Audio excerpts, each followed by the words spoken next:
The Pope's funeral will take place on Saturday, the 26th of April at 10 a.m. local time.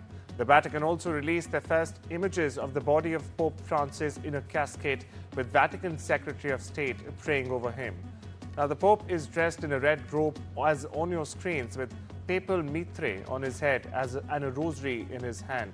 The Vatican, in fact, also said that the cause of Francis's death was a stroke that put him into a coma and eventually led to a heart failure. History's first Latin American pontiff charmed the world with his humble style and concern for the poor, but alienated many conservatives with critiques of capitalism and climate change. Here's more.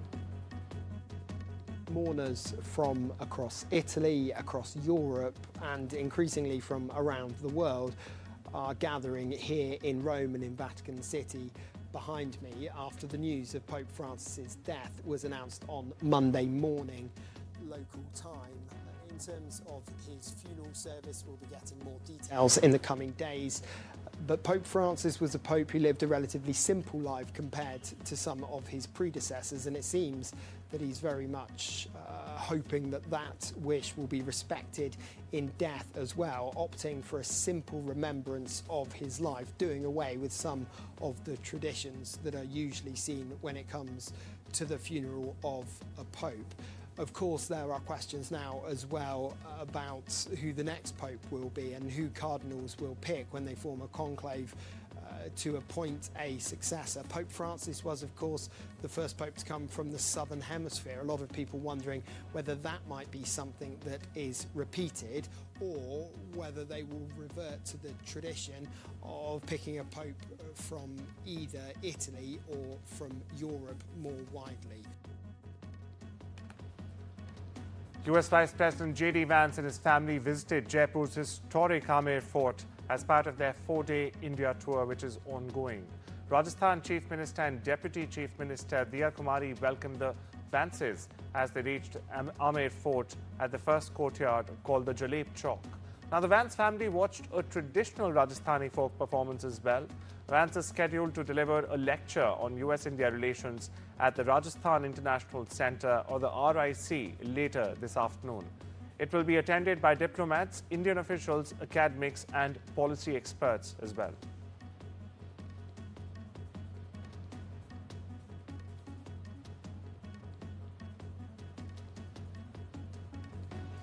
US President Donald Trump has backed US Defense Secretary Pete Hegseth after reports that military attack details were in fact shared in a group chat that included Hegseth's wife, brother and personal lawyer. Now, the latest controversy comes just a month after a journalist was added to another Signal group chat in which US cabinet officials, including Hegseth himself, discussed plans to in fact attack Houthi rebels in Yemen. In the second such Signal chat, Hegseth reportedly shared information about airstrikes against Yemen. My colleague Vishal joins us for more on this story. Vishal, what's the latest? Can you break down both these Chatgate scandals as they're being called for our viewers now? Is there one? Is there two? And what happens to Hegseth now? So the first instance was when the leak was the chat was leaked to a journalist of The Atlantic. In fact, the editor-in-chief of The Atlantic had gained access to the chat and he had, taken that detail to a lot of people, and there was a lot of controversy around that. And in this instance, his family, Hegseth's family, could access all the details about Yemen attack plans. So this has created a big controversy in the US, and people have been talking about this for months now, for weeks now, and they are asking for Hegseth's resignation, who is the Defense Secretary of the US. But on the other hand, Trump is backing him.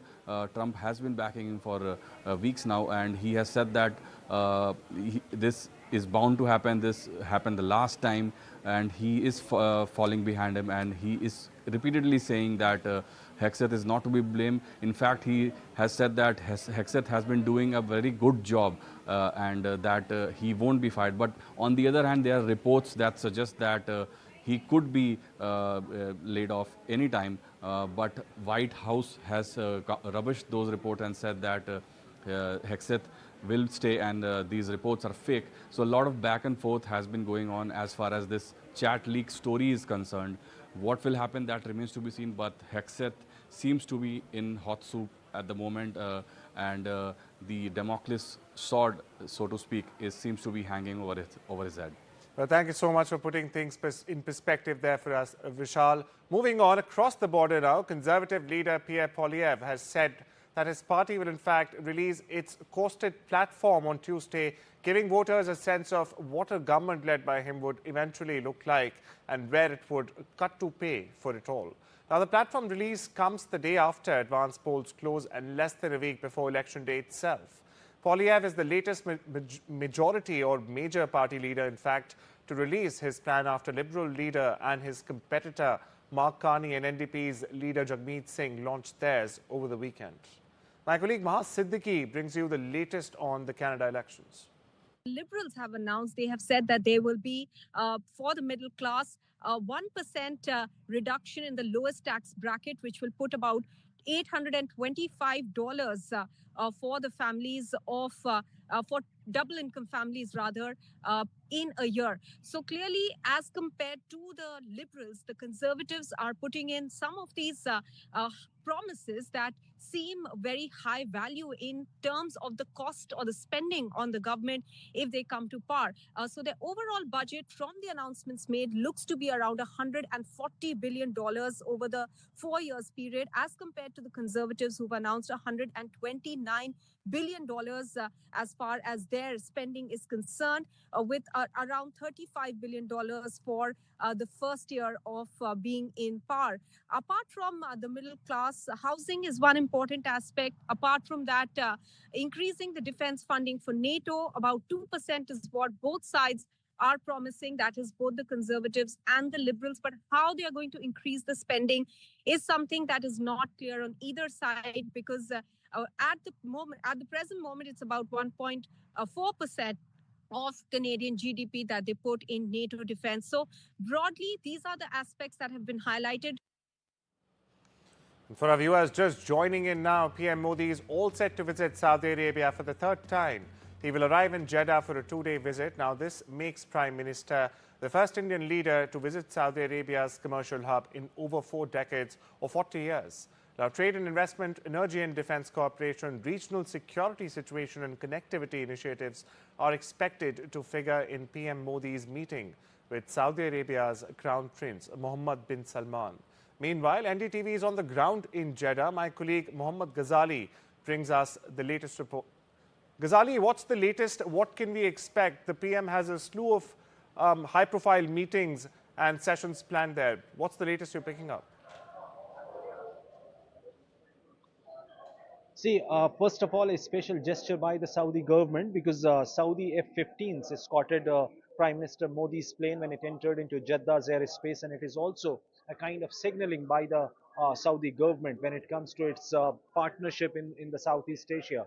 Because what we have been told is that it is much of a signal to Pakistan, which has trained the Saudi pilots, and yet when it comes to escorting Indian Prime Minister's plane, it was the Saudi's fighter planes which came to escort the Prime Minister's plane when it entered Jeddah's airspace. And in some time from now, we will see Prime Minister Modi landing in Jeddah airport, and then from there he will be coming to this hotel Carlton here, where as per the schedule he is expected to meet and greet the Indian community members, the Indian diaspora. People from Indian community have gathered here since morning from different cities, be it Jeddah, be it from Riyadh, the capital city, or even Makkah and Medina, and also from the neighboring country of Yemen.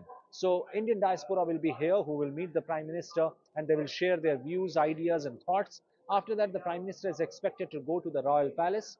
In the Royal Palace, there will be the most important part of this entire visit, where he will be meeting Crown Prince Mohammed bin Salman, who also happens to be the Prime Minister of Saudi Arabia, and both the leaders will then start discussing the bilateral issues. The entire bilateral meeting will start there. After that, there is a Strategic Partnership Council meeting. Now, this Strategic Partnership Council is a council of group of ministers of different domains. They will hold this meeting here at the Royal Palace, and after that, the Prime Minister has also been invited for the dinner with the royal family there with Crown Prince Mohammed bin Salman. Now, the entire significance of this trip is that Prime Minister last visited Saudi Arabia in 2019, while his first trip to Saudi Arabia was in 2016 as the Prime Minister of India. Now, this third trip to Saudi Arabia is quite different from the rest of the two, because last time when he visited. On the previous two occasions, he visited the capital city of Riyadh. But this time he is coming to Jeddah, and that shows that Jeddah is a port city. This It visit, assumes significance as we had due to its mentioned, feature comes of being after a almost connectivity route. 4 decades or 40 years. Thank you so much for getting us the latest. And of course, we'll keep on tracking this story, and you're there for NDTV World. Now, moving on, over in the US, Harvard University, the world's wealthiest university, has filed a federal lawsuit against the Trump administration. Now, this is in an attempt to stop billions of dollars in the proposed cuts. The suit filed Monday is a part of a feud that escalated last week when the elite institution rejected a list of demands that the Trump administration said was designed to curb diversity initiatives and fight anti-Semitism at the school premises. President Donald Trump, meanwhile, last week ordered the freezing of $2.2 billion of federal funding and also threatened the university's tax-exempt status. Early voting for Australia's general elections has started on Tuesday, with people lining up around the country to cast their ballot. In Brisbane, the issues on people's mind were varied. One man said that things have changed hugely in the last 3 years and there's a lot to really think about. Meanwhile, another voter said that the environment obviously is one thing, but also great leadership and you know what, where the country is headed. Another voter called on Helen and also had the environment in mind, saying, certainly climate change, incredibly important. Brisbane's been flooding fairly regularly. Here's more.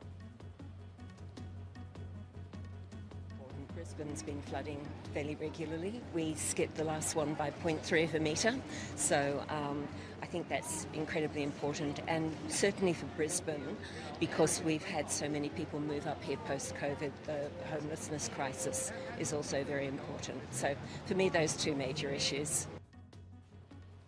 The FBI Director Kash Patel on Monday has assured that justice will be done after the FBI arrested terrorist Harpreet Singh involved in attacks in Punjab. Meanwhile, China on Monday threatened countermeasures against countries that appease the US by striking trade deals with Washington at Beijing's expense. Now, this warning follows a report, in fact, that the US plans to pressure nations to curb trade with China if they want to avoid huge new US tariffs on their exports announced by President Donald Trump earlier this month. Over in West Asia, Iran's Foreign Minister Abbas Araghchi will visit China on Tuesday. Foreign Ministry spokesperson Ismail Baghai said on Monday. Now, this came ahead of the third round of nuclear talks between Tehran and Washington, due on Saturday in Oman. In a trip to Moscow last week, Araghchi told State TV that Tehran always closely consults with its friend Russia and China over the nuclear issue. In Asia-Pacific, markets were subdued Tuesday, tracking Wall Street's sell-off after US President Donald Trump doubled down on his pressure campaign of Federal Reserve Chairman Jerome Powell. Japan's Nikkei 225 as well as the topics were trading flat. As the market says, South Korea's Kospi fell 0.34% and small-cap Kosdaq was marginally lower as well. Earlier, US stocks fell again on Monday as President Donald Trump ramped up his attacks on Federal Reserve Chair Jerome Powell, raising questions about the central bank's independence, while traders received few signs of progress on global trade talks. The Poa volcano, one of Costa Rica's most popular tourist attractions, erupted suddenly on Monday, arousing the internet in many social media users and amateur volcanologists. The Volcanologic and Seismological Observatory of Costa Rica of the National University confirmed that the strong eruption registered by Poas spewed a column of ash at least 3 kilometers height. It's time we slip into a short break. I'll see you on the other side.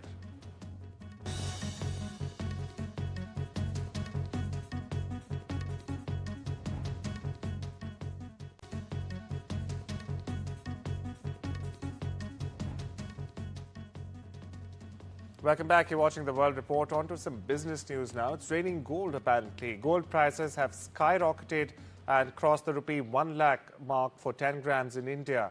as the yellow metal witnesses a record rally driven by uncertainties in global markets. Pure gold, those of 24 carats, now cost more than rupees 10,000 for a single gram in all major cities, including Delhi, Mumbai, Kolkata, and even Chennai. Over in the US, gold futures gained 1.7% to $3,482.40 on Monday evening. President Donald Trump's criticism of Federal Reserve Chair Jerome Powell has spread fears amongst investors, driving them towards safer assets like securing gold. Over in Asia, stocks battled to hold on ground on Tuesday after a furious flight from U.S. assets undermined Wall Street and the dollar with it, while concerns about the independence of the Federal Reserve piled fresh pressure on treasuries. Relatively limited losses in Asia did spark talk that funds could be reallocating money to equities in the area, though the impact of tariffs on economic growth remained a major drag. Flipkart will shift its holding company from Singapore to India, the e-commerce company said on Tuesday, as its parent Walmart aims to take the 17-year-old company public.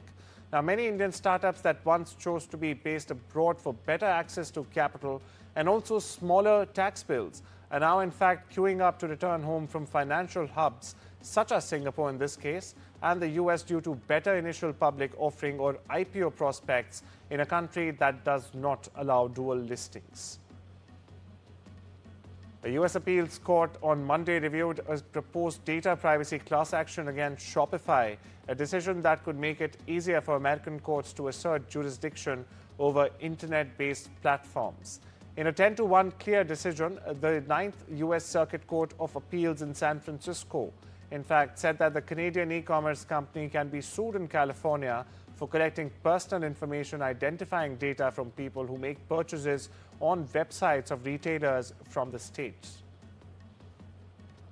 In the world of sports, the world's most decorated gymnast Simone Biles was named the Sportswoman of the Year, while Swedish pole vaulter Mondo Duplantis captured the men's honor at the Laureus Award ceremony held in Madrid on Monday. Now, Biles, who won gold medals in the team, all-around and vault competitions, as well as a silver on the floor exercise at the 2024 Paris Games to complete a triumphant comeback 3 years after withdrawing from events at the Tokyo Olympics, won the Laureus Award for the 4th time. Former Australia Test batter and TV commentator Michael Slater was sentenced to 4 years in prison on Tuesday after pleading guilty to domestic violence charges. However, he will walk free after serving more than a year in custody. Slater's prison sentence was partly suspended, a registrar at the district court said. The 55-year-old was charged with more than a dozen offences, including domestic violence, unlawful stalking or intimidation, breaking into a dwelling with intent at night, common assault, assaulting, occasioning bodily harm, and choking or suffocation as well. My colleague Rika joins me for more on this. Rika, what's the latest you're picking up, and why has this sentence been reduced to a year from 4 years? Well, the former batting star of Australia, Michael Slater, as you rightly mentioned, has been sentenced to 4 years in jail, partly suspended after pleading guilty to as many as 7 charges, including charges of domestic violence. The 55-year-old former opener, in fact, pleaded guilty to 2 counts of common assault, 1 of unlawful striking and causing bodily harm. However, the remainder of Slater's sentence is suspended for 5 years, during which he will risk being returned to custody if he commits another serious offence. In fact, Judge Glenn Cash passed the sentence but partly suspended it for the time served, as Slater has spent more than a year in custody after being refused bail over the offences, meaning that he is going to walk free. In fact, while giving out the order, Mr. Cash also said that it is obvious, Mr. Slater, that you are alcoholic and your rehabilitation will not be easy. Alcoholism is a part of your makeup. The prosecution in the case also said that Slater deserved sentence in order of 5 years in jail with parole after 3 years. Of course, and as you fact, pointed out, he is one more serious crime away from going back to prison. Thank you so much for getting us the latest there, Rika. Now, moving on, Indian duo Jasprit Bumrah and Smriti Mandhana have been crowned the world's leading cricketers in the latest edition of the Wisden Cricketers Almanac. Now, Bumrah won the honour in the men's section after a stellar 2024, when he excelled across formats and was even named player of the tournament as India won the 2020 World Cup in the West Indies.